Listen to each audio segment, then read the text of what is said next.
April '66. My wife was pregnant. It was hard to go. My dad just had a terrible accident and couldn't walk in a wheelchair. But you're a Marine, you go where they tell you.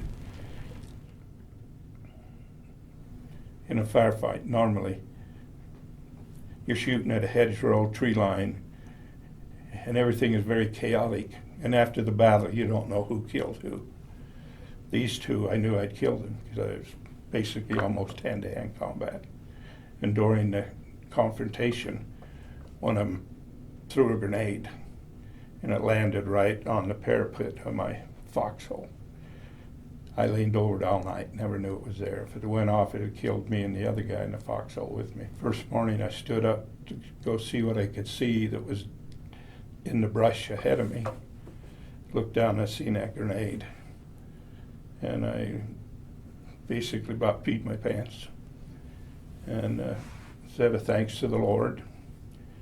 And then I went over to the brush where I'd seen the faces in the brush where they'd thrown a grenade from and fired at me. It's where I found the two dead Viet Cong.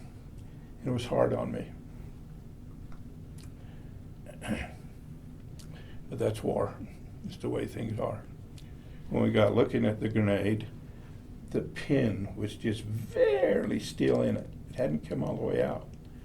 When we come under fire and he threw it, he must have been excited, and he got it mostly out and threw it. They wouldn't let us near it. They was afraid if we touched that grenade, it would go off. That's how little bit the pin was in. And so they used some TNT and blew it up in its place. The other reason, this gets religious.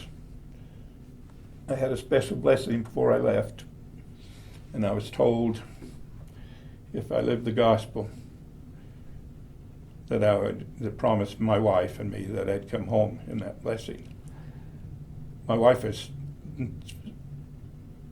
4 months pregnant when I left, and I was told that I'd come home and see my child, and we were promised that.